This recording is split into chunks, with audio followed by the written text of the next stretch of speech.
Bengali love story আমার তুমি পরবর্তী পর্ব 50 নম্বর পর্ব শুরু করছি। আশা করি আগের পর্বগুলো খুব ভালো লেগেছে, আর এই পর্বটা আরও সুন্দর হতে চলেছে। শুনতে থাকুন, শুরু করছি। একটা বলিষ্ঠ হাত অতর্কিতে কুহেলিকে যেন টেনে নিয়ে যেতে লাগলো বাড়ির অন্দর মহলের দিকে, যেখানে এখন কেউ নেই। কুহেলি প্রথমটায় ঘটনার আকস্মিকতায় একটু ঘাবড়ে গেলেও সেই হাতের স্পর্শ চিনতে তার ভুল হয়নি। আলেক এক হাতে কুহেলির হাত ধরে টেনে নিয়ে এলো বাড়ির পেছন দিকে লম্বা নির্জন বারান্দায়।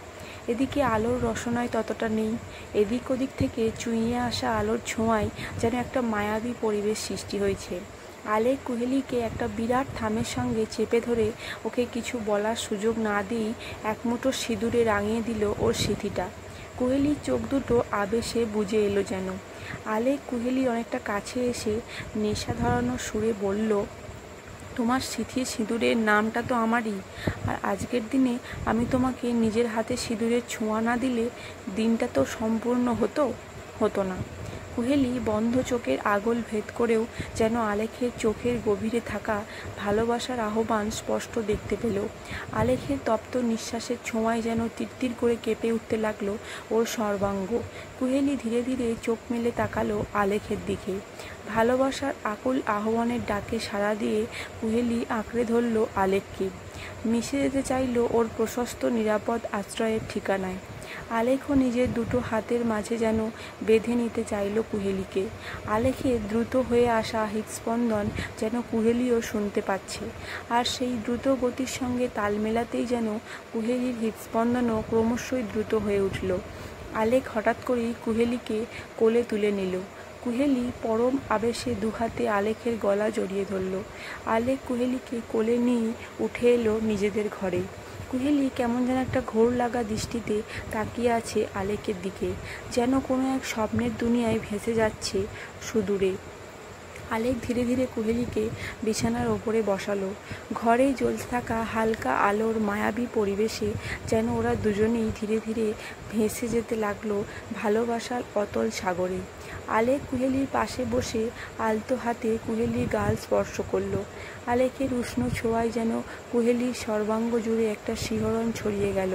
আলেক আলতো হাতে একে একে খুলে দিতে লাগলো কুহেলির অঙ্গে সজ্জিত সব স্বর্ণালঙ্কার। আলেখের ছোঁয়া যেন একটু একটু করে কুহেলির শিরা উপশিরায় এক দুর্দমনীয় দহনের সৃষ্টি করতে লাগলো। ঘন হয়ে আসতে লাগলো ওর নিঃশ্বাস, দ্রুত থেকে দ্রুততর হলো ওর হৃদযন্ত্রের প্রতিটা স্পন্দন। উত্তেজনায় কাঁপতে লাগলো কুহেলির কোমল ওষ্ঠাধর। ঈষৎ কম্পমান সেই অধর যুগল যেন আলেখের হৃদয়ের সব অনুভূতিগুলোকে তোলপাড় করে দিতে লাগলো।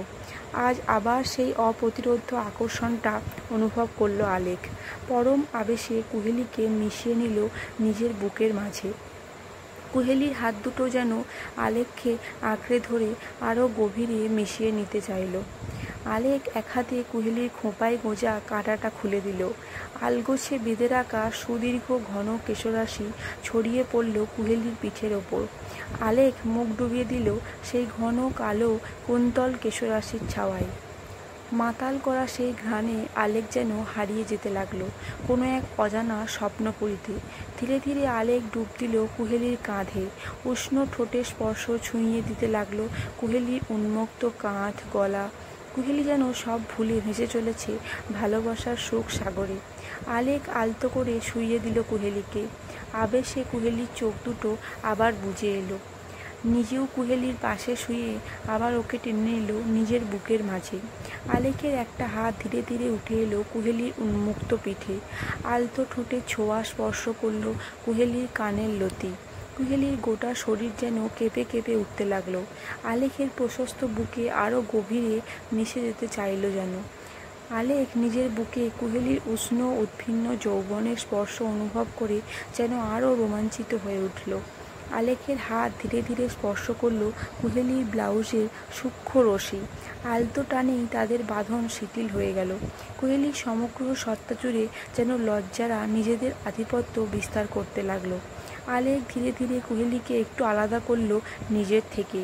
কম্পমান বন্ধ চোখের পাথায় ছুঁয়ে দিল ওর উত্তপ্ত তৃষ্ণার্ত অধর যুগল।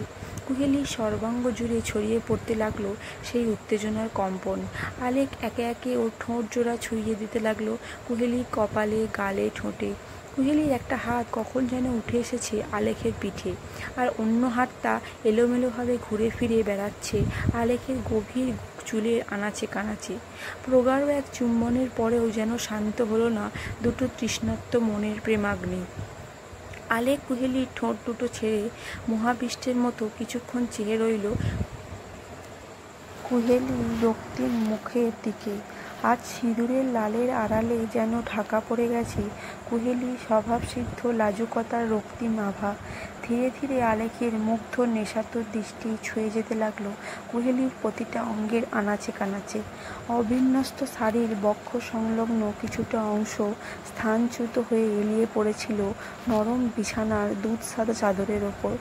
অনাবৃত সেই অংশে প্রকট হয়ে উঠেছে সুগভীর বক্ষ বিভাজিকা। আলেকের মনে হলো সেই সুগভীর বক্ষ বিভাজিকার তাকে যেন কোনো অতলান্ত কৃষ্ণ গহ্বরের যুগ যুগান্ত ধরে রহস্যে আবৃত এক অচেনা জগতে পাড়ি জমানোর হাতছানি দিয়ে ডাকছে। সেই অমোঘ হাতছানি উপেক্ষা করার মতো ইচ্ছে বা সামর্থ্য কোনোটাই তার নেই। আলেক কালমাত্র বিলম্ব না করে সেই অপ্রতিরোধ্য অমোঘ আকর্ষণে সাড়া দিয়ে ডুব দিল কুহেলির রূপসাগরে। একাত্ম দুটি মন যেন এক হয়েও অপূর্ণ রয়ে গিয়েছিল। আজ যেন সেই অপূর্ণ পরিণতির পূর্ণতা লাভের রাত। ভালোবাসার অতলস্পর্শী সাগরে ডুব দিয়ে দুটো দৈহিক সত্তারও যেন আজ একাত্মতা লাভের রাত। প্রেম বন্ধনে আবদ্ধ দুটো মন যেন আজ সর্বত্র রূপে পূর্ণতার শিখরে উন্নীত হলো। বাড়তে থাকা রাতের গভীরতার সঙ্গে ধীরে ধীরে ভালোবাসার পরশে শান্ত হতে লাগলো ওদের তৃষ্ণার্ত হৃদয়ে জ্বলতে থাকা প্রেমাগ্নির দহন। কুহেলি একভাবে তাকিয়ে আছে আলেকের দিকে। কিছুক্ষণ হলো সকালে ঘুমটা ভেঙেছে। রোজের মতোই আজও আলেকের বক্ষলগ্না হয়েই নিদ্রার অবসান ঘটেছে, কিন্তু অন্য দিনের থেকে আজকের অনুভূতিগুলো অনেকটা আলাদা। ভালোবাসার স্পর্শে সম্পূর্ণ হয়ে ওঠার অনুভূতিটা বোধহয় সব মেয়ের কাছেই অনন্য হয়। কুহেলি অপলক নেত্রে চেয়ে আছে আলেকের দিকে। মনের মধ্যে একটা সুপ্ত ইচ্ছে জেগে ওঠে, যেন বলতে চাইছে থেমে যাক এই মুহূর্তগুলো, স্তব্ধ হয়ে যাক আবহমান সময়ের স্রোত। কতক্ষণ যে একইভাবে আলেকের ঘুমন্ত মুখটার দিকে তাকিয়েছিল বোধহয় নিজেও জানে না। আলেক একটু নড়ে উঠতেই যেন কুহেলি ওর জাগ্রত নয়নের দিবা নিদ্রা থেকে জেগে উঠল। এতক্ষণ যেন বাহ্যিক কোনো জ্ঞানই ছিল না, এখন যেন হুঁশ ফিরল। নিজের আলুথালো বেশের দিকে নজর যেতেই লজ্জায় যেন কুঁকড়ে গেল। গরদের শাড়িটা এলোমেলো হয়ে পড়ে আছে নিচে, সঙ্গে আলেকের পাঞ্জাবিটাও। কুহেলির সর্বাঙ্গ যেন লজ্জায় লাল হয়ে এলো। আলেকের ঘুমন্ত মুখটার দিকেও যেন তাকাতে পারছে না, তবুও একটু তাকাতেই ওর লজ্জাটা আরও শতগুণ বৃদ্ধি পেল। আলেকের মুখে, গলায়, উন্মুক্ত বুকে সর্বত্র সিঁদুরের রক্তিম পরশ লেগে আছে। খুব সন্তর্পণে নিজেকে আলেকের বাহুপাশ থেকে ছাড়িয়ে নেওয়ার চেষ্টা করলো। এই দুরূহ কাজটা কুহেলি ভালোভাবেই রপ্ত করে ফেলেছিল, কিন্তু আজ আর পারল না। কুহেলির নিজেকে মুক্ত করার প্রচেষ্টার ফলস্বরূপ আলেকের ঘুমটা ভেঙে গেল, আর সেটা দেখে যেন কুহেলির সর্বাঙ্গ আধিপত্য বিস্তারকারী লজ্জাগুলো আরও বেশি করে নিজেদের অস্তিত্ব জানান দিতে শুরু করলো। আলেক ঘুম জড়ানো চোখেই কুহেলিকে আরও একটু কাছে টেনে শক্ত করে জড়িয়ে ধরে বলল, এত সকাল সকাল উঠে পড়েছো কেন? আর একটু ঘুমাও। কুহেলি এই মুহূর্তে আলেকের এতটাই কাছে রয়েছে যে ওর প্রতিটা হৃদস্পন্দন যেন অনুভব করতে পারছে। কুহেলির হৃদযন্ত্রটা হঠাৎ করে যেন নিজের স্বাভাবিক গতি হারিয়ে ফেলল। কোনো রকমে নিজেকে একটু মুক্ত করার চেষ্টা করে মৃদু স্বরে বলল, ছাড়ো আমাকে, ওয়াশরুমে যাব। আলেক তেমনই আগের মতোই উত্তর দিল, একটু পরে যেও। কুহেলি এবার নিজেকে ছাড়ানোর জন্য একটু বেশিই প্রচেষ্টা করতে লাগলো। ছাড়ো না, তুমি তো জানো আমার ঘুম ভেঙে গেলেই ওয়াশরুমে যেতে হয়। আলেক আবার কুহেলির দিকে তাকিয়ে একটু হেসে ওর হাতের বাঁধনটা একটু শিথিল করতেই কুহেলি কিছুটা সরে গেল। বিছানা ছেড়ে উঠতে গিয়েও কুহেলি থেমে গিয়ে আলেকের দিকে না তাকিয়েই বলল, তুমি একটু চোখটা বন্ধ করো। আলেকের ঘুমের ঘোর তখনও পুরোপুরিভাবে কাটেনি, কিন্তু হঠাৎ এমন একটা কথা শুনে ঘুমের বাকি রেশটুকুও ঝেড়ে ফেলে কুহেলির দিকে তাকালো। কুহেলি গায়ের চাদরটা চাদর দুটো দুহাতে শক্ত করে চেপে ধরে উল্টো দিকে তাকিয়ে আছে। আলেক কিছুটা অবাক হয়ে বলল, হঠাৎ চোখ বন্ধ করবো কেন? কুহেলি তেমনই উল্টো দিকে ফিরে উত্তর দিল, দরকার আছে, করো না। আলেক এতক্ষণ বুঝতে না পারলেও এবার আর বুঝতে অসুবিধে হলো না। একটু হেসে কুহেলির কাছে সরে এসে মৃদু সুরে বলল, কেন, লজ্জা করছে বুঝি? ইতিমধ্যেই লাল হয়ে আসা কুহেলির গাল দুটো আরও কিছুটা রক্তিমের স্পর্শে রঞ্জিত হলো। কুহেলি আর কোনো কথা না বলে গায়ের চাদরটাকেই অঙ্গ আচ্ছাদনের সম্বল করে ওঠার চেষ্টা করলো। বলা ভালো, পালানোর চেষ্টা করলো, কিন্তু সেই চেষ্টা সফল হলো না। আলেক ক্ষিপ্র গতিতে কুহেলিকে এক হাত ধরে এক টানে ওকে নিজের বুকের ওপর ফেলে পাশ ফিরে কুহেলিকে শুইয়ে দিয়ে নিজে ওর ওপর ঝুঁকে এলো। কুহেলি এমন অতর্কিত আক্রমণের জন্য একেবারেই প্রস্তুত ছিল না। গভীর কালো চোখ দুটোই ভালোবাসার ছোঁয়া মাখা একরাশ লজ্জা আর কিছুটা বিস্ময় নিয়ে তাকিয়ে রইল আলেকের দিকে। আলেক একটু দুষ্টু হাসির রেখা ঠোঁটে কোণে এনে বলল, পালাচ্ছ কোথায়? এখনো এত লজ্জা? কুহেলির চোখ দুটো লজ্জার ভারে বুজে এলো। আলেক ওর কানের কাছে মুখটা নামিয়ে এনে নেশা ভরা কণ্ঠে বলল, এই লজ্জাবতী রূপে তোমায় আরও বেশি আকর্ষণীয় দেখায়। কুহেলি নিজেকে যেন আবার হারিয়ে ফেলছে। চাদরটা আঁকড়ে রাখা ওর হাতের মুঠো দুটো আরও দৃঢ় হয়ে এলো। আলেক আলতো করে উষ্ণ অধর যুগল ছুঁয়ে দিল কুহেলির রক্তিমের ছোঁয়া লাগা কানের লতিতে। একটু যেন কেঁপে উঠল কুহেলি। আলেক ধীরে ধীরে নিমজ্জিত হলো কুহেলির কোমল পেলব অধর সুধা পানে। প্রেম সুধার সেই তৃষ্ণা শান্ত হলে আলেক কুহেলির কপালে একটা গভীর ভালোবাসার পরশ ছুঁয়ে দিয়ে বলল, তোমার কাছে আমার একটা দাবি আছে। কুহেলি ওর চোখ দুটো বন্ধ করেই রেখেছিল। আলেকের কথা শুনে চোখে একটা জিজ্ঞাসু দৃষ্টি দিয়ে তাকালো। আলেক একটা দুষ্টুমিপূর্ণ হাসি হেসে কুহেলির অবিন্যস্ত চুলগুলো সরিয়ে দিতে দিতে বলল, এখন থেকে আমার রোজ সকালে একটা গুড মর্নিং কিস আর রাতে একটা গুড নাইট কিস চাই। অবশ্য রাতে গুড নাইট কিসের বদলে আর একটু বেশি কিছু হলেও আপত্তি নেই। কুহেলি আবার চোখ দুটো নামিয়ে নিল। এত লজ্জা সে কোথায় রাখবে বলুন তো? একটা মৃদু ধাক্কা দিয়ে আলেককে সরিয়ে দিয়ে উঠে আসতে গেলেই এবারও আলেক ওর প্রচেষ্টাকে বিফল করে দিল। পেছন থেকে কুহেলিকে দু হাতের মাঝে বেঁধে নিয়ে ওর ঘাড়ে মুখ গুজে দিয়ে বলল, আবার পালাচ্ছ? এত সহজে পালাতে পারবে না মিসেস কুহেলি আলেক শর্মা। কুহেলি নিজেকে ছাড়ানোর চেষ্টা করতে করতেই বলল, প্লিজ আলেক, ছাড়ো না। আলেক ওর হাতের বাঁধনটা আরও একটু শক্ত করে বলল, আগে তুমি আমার দাবিটা মানবে কি না? কি হচ্ছে কি আলেক? প্লিজ ছাড়ো না আমাকে। উত্তরটা দিয়ে যাও, ছেড়ে দেবো। আলেক প্লিজ। না, কোনো কথা শুনবো না। আমার দাবি না মানলে আজ তুমি ছাড়া পাবে না। আলেক প্লিজ একটু বোঝার চেষ্টা করো। নো, আগে তুমি বলো তুমি রাজি কি না। কুহেলি আর কোনো উপায়ন্তর না পেয়ে ছোট্ট করে মাথা নেড়ে বলল। আলেক একটু হেসে কুহেলির কাঁধে আলতো করে ঠোঁটটা ছুঁয়ে হাতের বাঁধনটা একটু আলগা করে দিল। কিন্তু কুহেলি তাও উঠছে না দেখে আলেক বলল, কি হলো, যাচ্ছ না যে? যেতে ইচ্ছে করছে না বুঝি? কুহেলি একটু লজ্জা মেশানো গলায় বলল, তুমি না চোখটা একটু বন্ধ করো না। এখনও চোখ বন্ধ করতে হবে? প্লিজ। কুহেলির এমন আকুল অনুনয় উপেক্ষা করার সামর্থ্য আলেকের নেই। একটু হেসে চোখ দুটো বন্ধ করে বলল, বেশ, তবে বেশিক্ষণ আমি চোখ বন্ধ করে থাকতে পারবো না, বুঝতেই পারছো, তাই তাড়াতাড়ি। কুহেলির ঝটপট চাদরটাকে অঙ্গে জড়িয়ে কোনো রকমে একটা ড্রেস নিয়ে ওয়াশরুমে ঢুকে পড়ল। আলেক দরজা বন্ধ করার আওয়াজ শুনে চোখ খুলে ওয়াশরুমের বন্ধ দরজার দিকে তাকিয়ে হেসে বলল, I love my sweet and Sai wife. কুহেলি স্নান সেরে বেরিয়ে দেখল আলেক আবার শুয়ে পড়েছে। অল্প হেসে ভিজে চুলগুলো মুছতে মুছতে বলল, আবার শুয়ে পড়লে কেন? যাও ফ্রেশ হয়ে এসো। আলেক উঠে একটু হেসে ওয়াশরুমে চলে গেল। কুহেলি ভিজে চুলগুলো মুছে চিরুনির ছোঁয়ায় তাদের পরিপাটি করে নিল। সিঁদুরের কৌটোটা হাতে নিয়ে সিঁথিটা রাঙাতে গিয়েও থেমে গেল। কাল রাতের সেই মুহূর্তটা আবার যেন জীবন্ত হয়ে ভেসে উঠল চোখের সামনে। আলো আঁধারে সেই মায়াবী পরিবেশে হঠাৎ আলেকের ওর স্মৃতি রাঙিয়ে দেয়া, আর তারপর ভাবতে গিয়েও যেন কুহেলির কান দুটো গরম হয়ে এলো। একটা লাজুক হাসি ঠোঁট জুড়ে খেলে গেল ওর অজান্তেই। সিঁদুরটা পরে কুহেলি উঠে আগে সব অবিন্যস্ত এলোমেলো হয়ে ছড়িয়ে ছিটিয়ে থাকা ওদের জামা কাপড়গুলো তুলে গুছিয়ে রাখলো। বিছানার দিকে চোখ পড়তেই আরেক দফা লজ্জা এসে ঘিরে ধরল ওকে। ইস, কি অবস্থা হয়েছে বিছানাটার! দুধ সাদা চাদরটা একবারে সিঁদুরে পুরো ভর্তি হয়ে গেছে।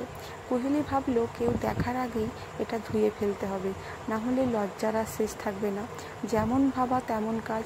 কুহেলি চটপট চাদরটা পাল্টে ফেলে একটা অন্য চাদর বিছিয়ে দিল। বালিশের কভারগুলোও বাদ যায়নি, ওগুলোকেও পাল্টে ফেললো। আলেক ইতিমধ্যেই ওয়াশরুম থেকে বেরিয়ে এসেছে। কুহেলিকে এইসব করতে দেখে একটু অবাক হয়ে জিজ্ঞেস করলো, কি করছো এগুলো? চেঞ্জ করছি। আরে সে তো দেখতেই পাচ্ছি, কিন্তু কেন? কুহেলি একটু লজ্জা পেয়ে বলল, চাদরটা সিঁদুর লেগে গিয়েছিল, সঙ্গে সঙ্গে ধুয়ে না দিলে দাগ উঠবে না। আলেক ব্যাপারটা বুঝতে পেরে একটু হেসে দু হাতে কুহেলির কোমর জড়িয়ে ধরে কাছে টেনে বলল, স্মার্ট গার্ল। কুহেলি অল্প একটু হেসে বলল, ছাড়ো তো, অনেক কাজ আছে আমার। কিন্তু আমার যে ছাড়তে ইচ্ছে করছে না। এখনও মন ভরলো না? আলেক কুহেলির বেশ কিছুটা কাছে এসে বলল, এত তাড়াতাড়ি মন ভরবে কি গো? সবে তো শুরু। নেশা যত পুরনো হবে ততই গভীর হবে, আর প্রেমের চেয়ে বড় নেশা আর কি আছে বলো? কুহেলি একটু লজ্জা মেশানো হাসি ফুটিয়ে তুলে একটা মৃদু ধাক্কা মেরে আলেককে সরিয়ে দিয়ে সব জামা কাপড়গুলো নিয়ে ঘর থেকে দৌড়ে পালিয়ে গেল। আলেক সেদিকে তাকিয়ে তোয়ালেটা দিয়ে ভিজে চুলগুলো মুছতে মুছতে একটু হাসলো। কুহেলি তো এদিকে এক ছুটে নিচে এসে আগে বড় ওয়াশরুমটায় ঢুকলো। এটা শুধু জামা কাপড় কাপড় চোপড় কাচা বা ধোয়ার জন্য ব্যবহার করা হয়। কুহেলি ঝটপট কেউ দেখার আগেই কাপড়গুলো আর চাদরটা ওয়াশিং মেশিনে দিয়ে যেন একটা স্বস্তির নিঃশ্বাস ফেললো। যাক, কেউ দেখেনি, না হলে হাজারটা কথার উত্তর দিতে হতো। এখন এটা হতে তো একটু সময় লাগবে, শুধু এখানে দাঁড়িয়ে থেকে লাভ নেই। কুহেলি ওয়াশরুম থেকে বেরিয়ে রান্নাঘরের দিকে এগোলো। ওদিক থেকে টুকরো টুকরো কথা আর দেবাঞ্জলি সকালের জলখাবারের প্রস্তুতি নিচ্ছে। কুহেলি হেসে সবাইকে গুড মর্নিং উইশ করলো। টুকটাক কথার মধ্যে দিয়ে কুহেলির কাজে হাত লাগালো। হঠাৎ দেবাঞ্জলি বলল, আচ্ছা কুহু, কালকে তুমি আর আলেক বিসর্জনে যাওনি তাই না? কুহেলি একটু ঘাবড়ে গেল, আমতা আমতা করে বলল, হ্যাঁ মানে না, যাইনি গো। চৈতালি দেবী বললেন, ও মা, তোরা ছিলি না? আমি তো অত খেয়াল করিনি রে। কেন যাসনি রে তোরা? বেরোনোর আগেও তো দেখলাম তোদের। না মা, আসলে মানে কুহেলি ঠিক কী বলবে খুঁজে পাচ্ছে না। চৈতি দেবী গরম তেলে লুচি ছাড়তে ছাড়তে বললেন, এত ইতস্তত করছিস কেন? যাসনি কেন সেটা বল না। কুহেলি কী বলবে বুঝতে না পেরে শেষে বলল, আমার খুব মাথা যন্ত্রণা করছিল, তাই যাইনি। আর আমি একা থাকবো, তাই আলেকও যায়নি। চৈতালি দেবী একটু ব্যস্ত হয়ে বললেন, সে কি, হঠাৎ মাথা যন্ত্রণা হলো কেন? ওষুধ খেয়েছিস? কুহেলি কিছু না বলে শুধু সম্মতিসূচক মাথা নাড়ল। চৈতি দেবী বললেন, আরে ও কিছু না, কুকুর তো প্রথম বরণ ছিল এটা। অত সুন্দর হয়তো, এত সিঁদুর খেলা হয়তো সহ্য হয়নি। আজকালকার সিঁদুরে তো শুধু ভেজাল আর ভেজাল, তাছাড়া কুকুর তো অভ্যেস নেই না, তাই মনে হয় মাথা ধরেছিল। চৈতালি দেবীর যুক্তিটা মনে ধরলেও দেবাঞ্জলির কোথাও যেন একটু খটকা লাগলো। অবশ্যই সুমিষ্ট খটকা, কেমন যেন একটা মিষ্টি প্রেম প্রেম গন্ধ পাচ্ছে দেবাঞ্জলি। কুহেলি কিছু না বলে চুপচাপ কাটছিল। হঠাৎ মনে হলো এতক্ষণে নিশ্চয়ই কাঁচা হয়ে গেছে। কুহেলি চৈতালি দেবীকে বললেন, মা, আমি একটু আসছি। কুহেলি বেরিয়ে সোজা ওয়াশরুমের দিকে এগোলো, আর এদিকে দেবাঞ্জলির খটকাটা ক্রমেই বাড়ছে। কুহেলির পেছন পেছন সেও বেরিয়ে এলো। কুহেলি ওয়াশরুমে ঢুকে কাঁচা জামা কাপড়গুলো একটা বাকেটে নিয়ে পেছন ঘুরতেই চমকে উঠল। দেবাঞ্জলি বুকের কাছে দুটো হাত ভাঁজ করে রেখে ওর দিকে তাকিয়ে মিটিমিটি হাসছে। কুহেলি একটু থতমত খেয়ে বলল, মামি, তুমি এখানে?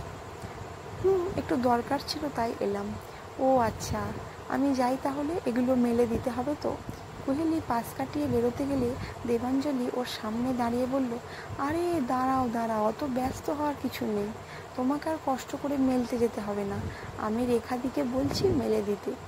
কুহেলি বাধা দেওয়ার আগেই দেবাঞ্জলি রেখাকে ডেকে ওগুলো মেলে দিতে বলল। রেখা কথা মতো ওগুলো নিয়ে গিয়ে চলে গেল। দেবাঞ্জলি কুহেলির দিকে তাকিয়ে বলল, এবার তুমি একটু আমার সঙ্গে এসো তো কুহেলি। দেবাঞ্জলি কুহেলির একটা হাত ধরে বাইরের বারান্দায় নিয়ে এলো। কুহেলি তো মনে মনে প্রমাদ গুনল, এত কিছু করেও বোধহয় শেষ রক্ষা হলো না, মামি ঠিক বুঝতে পেরে গেছে। দেবাঞ্জলি ওর হাতটা ছেড়ে দুষ্টুমি ভরা হাসি ফুটিয়ে বলল, এবার বলো তো, তোমার কি কালকে সত্যিই মাথা যন্ত্রণা করছিল, নাকি অন্য কোনো ব্যাপার আছে? কুহেলি একটু অবাক হওয়ার ভাব করে দেবাঞ্জলির দিকে তাকিয়ে বলল, মানে তুমি কি বলছো আমি বুঝতে পারছি না। ও হো, বুঝতে পারছো না না? আচ্ছা বেশ, বাদ দাও ওসব। বলো তো, এই সাত সকালে উঠে তুমি বেডশিট কাচতে গেলে কেন? না মানে শাড়ি বা পাঞ্জাবি কাচলে ঠিক আছে, বুঝতাম, ওগুলো তো কালকে সিঁদুর লেগেছিল, কিন্তু হঠাৎ করে বেডশিট কাচতে গেলে কেন? কুহেলি বুঝলো ওর আর পালানোর পথ নেই, ফেঁসে গেছে, অত্যন্ত বাজেভাবে ফেঁসে গেছে। তবুও একটা শেষ চেষ্টা করে বলল, আসলে সিঁদুর মাখা শাড়িটা ভুল করে বিছানার ওপর রেখে দিয়েছিলাম, তাতেই চাদরেও সিঁদুর লেগে গিয়েছিল। আর তুমি বলো সাদা চাদর তো, তাই ভাবলাম সঙ্গে সঙ্গে কেচে না ফেললে হয়তো সিঁদুরের দাগগুলো লেগে যাবে, নাহলে তো দাগ উঠতো না, তাই সঙ্গে সঙ্গে কেচে দিয়েছি, যাতে চাদরটা খারাপ না হয়ে যায়। এক নাগাড়ে এতগুলো মিথ্যে বলার পর কুহেলি একটু দেবাঞ্জলির দিকে তাকিয়ে বোঝার চেষ্টা করলো যে সে আদেও বিশ্বাস করেছে কিনা দেবাঞ্জলির কথাগুলো। দেবাঞ্জলি কিছুক্ষণ চুপ করে থেকে হঠাৎ হেসে বলল, কুহু, তুমি সত্যিই একদম মিথ্যে কথা বলতে পারো না। ব্যাস, আর কিছু শোনার জন্য কুহেলি ওখানে দাঁড়ালোই না, এক ছুটে সোজা রান্নাঘরে। দেবাঞ্জলি একটু পরে এসেই পড়ল। কুহু না পারছে ওর দিকে তাকাতে, আর ভীষণ লজ্জা করছে ওর মামির দিকে তাকাতে, দেবাঞ্জলির দিকে। যাই হোক, রান্না শেষ হয়ে গেলে এবার সবাইকে ডাকতে পাঠানো হলো। আসলে কালকে সবাই ভাসান সেরে প্রায় ভোর রাতে ফিরেছে, তাই এখনও অনেকেই ঘুমের তলায় রয়েছে। ডাকাডাকি পর্ব সেরে যখন সবাই একসাথে খেতে বসা হলো, তখন আবার ঘুরে ফিরে উঠে এলো আলেখ আর কুহেলির কথা, মানে ওরা কালকে কেন বিসর্জনের সময় ছিল না। এবার প্রসঙ্গটা তুলল রাত্রি নিজেই। আচ্ছা কুহেলি, তুমি আর আলেখ কালকে বিসর্জনে যাওনি না? কুহেলি সবে এক টুকরো লুচি মুখে দিয়েছিল, রাত্রির কথায় বিষম টিসম খেয়ে একসা করে ফেলল। কোনো রকমে একটু জল খেয়ে শান্ত হয়ে আগে আলেখের দিকে তাকালো, দেখলো তার মুখেও একটা অপ্রস্তুত ভাব ফুটে উঠেছে।